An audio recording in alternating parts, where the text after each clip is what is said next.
جمعۃ الوداع اس کا مطلب یہ ہوتا ہے کہ اہل ایمان، اہل ذوق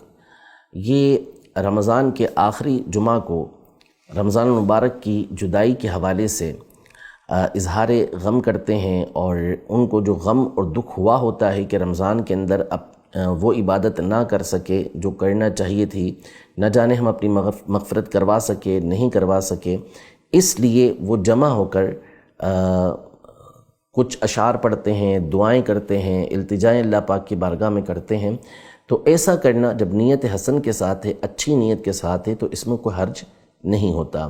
بعض لوگوں کو اس حوالے سے یہ غلط فہمی ہے کہ گویا کہ دو طرح کی غلط فہمی ہوتی ہے۔ ایک یہ کہ وہ یہ سمجھتے ہیں کہ یہ کوئی نئی چیز ہے اور گویا کہ اس صدی میں یہ ایجاد ہوئی ہے،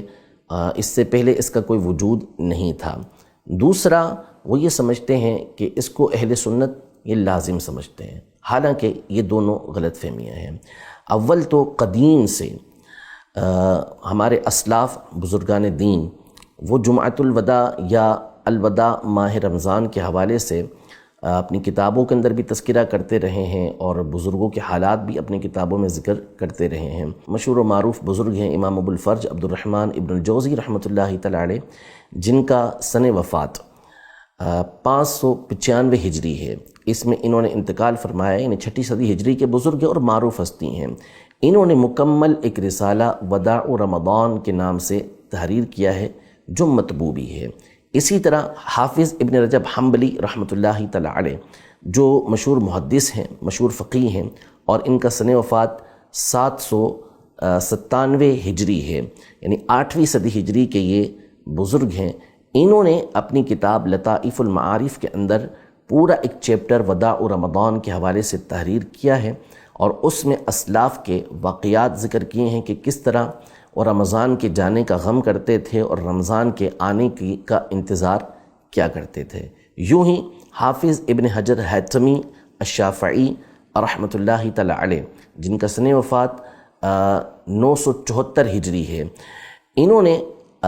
اپنا ایک خطبے کا مجموعہ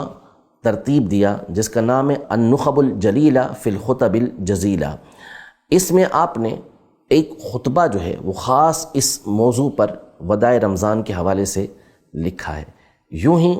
حافظ محمد ابن محمد مرتضی الزبیدی الواسطی الحنفی، جن کا سن وفات 1205 ہجری ہے، انہوں نے ایک رسالہ تحریر کیا ہے جس میں انہوں نے خاص طور پہ جمعہ کے اندر جو خطبہ ہوتا ہے وداع رمضان کے حوالے سے اس کا آپ نے ذکر کیا۔ اسی طرح علامہ ابو الحسنات عبد الحی اللکھنوی رحمۃ اللہ تعالی علیہ، جن کا سن وفات 1304 ہجری ہے، انہوں نے اللطائف المستحسنہ کے نام سے ایک مجموعہ لکھا ہے جس میں پورے سال کے خطبوں کا ذکر کیا ہے، اور اس میں ایک خطبہ آپ نے خطبۃ وداع رمضان کے حوالے سے تحریر کیا ہے کہ جو جمعے کے دن پڑھا جاتا ہے۔ تو یوں اسلاف کا ایک سلسلہ چلتا ہوا آ رہا ہے کہ جو ابتدا سے ہی رمضان کے ودا کرنے کے حوالے سے اور اس پر غم اور غم کی کیفیت کے اظہار کا تذکرہ کرتے آئے ہیں کہ ہم پورے مہینے عبادت اللہ پاک کی نہیں کر سکے، جیسا کرنا چاہیے تھا ویسا رمضان کا حق ادا نہیں کر سکے۔ یوں ہی امام اہل سنت رحمۃ اللہ تعالی علیہ نے، صدر الافاضل مولانا نعیم الدین مراد آبادی رحمۃ اللہ تعالی علیہ نے